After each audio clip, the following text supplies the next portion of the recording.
Alright, before I start this video, I want to clarify that I like Payday 3. I want this game to succeed, so if I come across as needlessly harsh, and I'll be honest, it's not really much of an if, and more of a when, just know that it comes out of a place of love. Starbreeze have shared Operation Medibag, or at least tried to. As I'm writing this specific part in the script, and also reading this specific part in the script, the website's down. First game servers, now website servers. Batting 1,000, I see, Starbreeze. However though, I have the blog post as an image to look at. So, at the beginning of the blog post, they have their highlights, where Operation Medibag will be focusing on to improve Payday 3. We have progression, new content, UI revamp, stability, matchmaking in server browser, solo mode, and offline mode. Then you have some smaller things. Quick play version 1, an unready button, play again feature, vote kick, loadout renaming, controller improvements, recurring smaller content drops, rotating stealth modifiers, daily activities with rewards, mask vendor with rotating weekly inventory, merge players into a party post-match, and communication wheel improvements version 1. Now, arguably the biggest change that they've dropped in this blog post is that a CrimeNet style server browser is returning, alongside quick play. This is absolutely massive. A huge issue with Payday 3 is that it's super hard just to get into a game. You've got to pick a specific heist on a specific difficulty, queue into the lobby, get into the lobby, and see if there's anyone actually there. This has actually gotten worse as time has gone on, as with more people abandoning ship on the game, it's gotten harder and harder to actually find populated lobbies. With this, it's going to make finding matches super easy. Just see something that tickles your fancy that's already being hosted, and boom, you're loading into an actually populated lobby.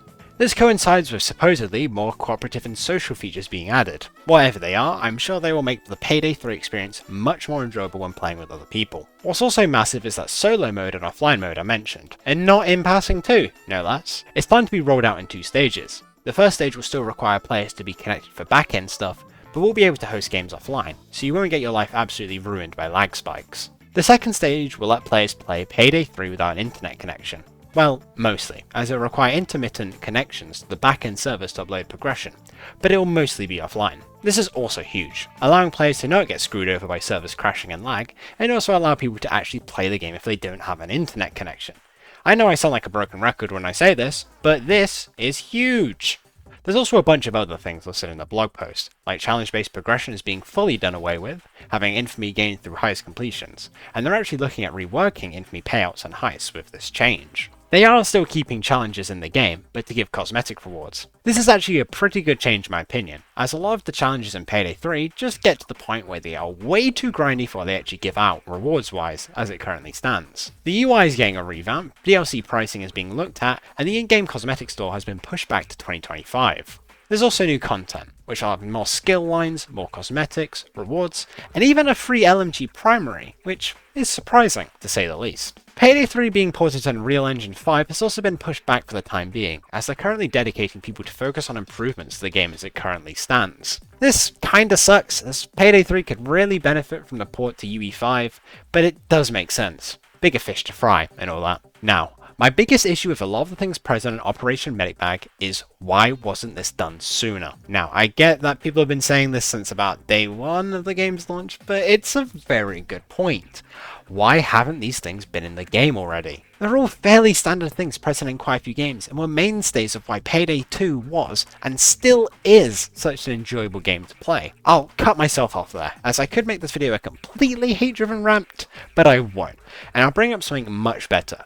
When will we actually see these things promised actually come to fruition? Now, the blog post itself says by the end of 2024, and that isn't even all of the things mentioned in the blog post, just a small list of them. Hell, if I'm going to be cynical about it too, who's to say that we actually see these things implemented by the end of the summer?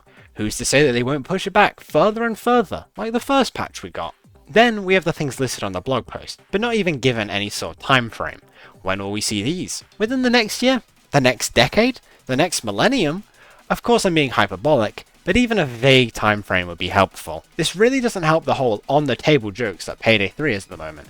If this blog post was discussing things that are coming to the game in the very near future, within the next month or so, it would be absolutely massive.